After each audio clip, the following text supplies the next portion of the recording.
felt as unwelcoming as the weather.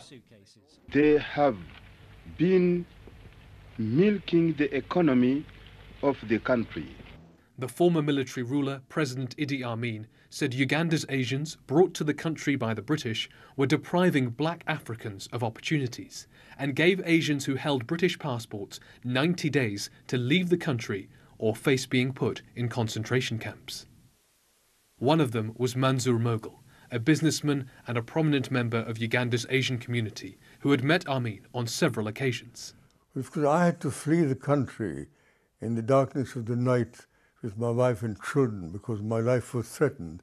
I came to know that I was on his hit list, and I would have been bumped off had I stayed much longer in the country. Mansour and his family arrived in Leicester where a friend had offered to house them and where there was already a growing Asian community. But not everyone was so friendly. The National Front organised a march in the city in response to the Ugandan Asians' arrival. Leicester was unwelcoming. It was racist. It's unwelcoming. We've had loads of objects that people have lent us for the exhibition.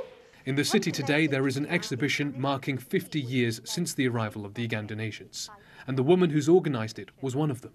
Nisha Popat was just 9 years old when her family had to leave. What were your first impressions of Leicester when you arrived? Initially, I kind of thought it's strange, but part of me felt it was like an adventure. And I think I didn't totally grasp that this would be home. Nisha remembers the kindness of neighbours. But as she got older, she became more aware of the racism around her.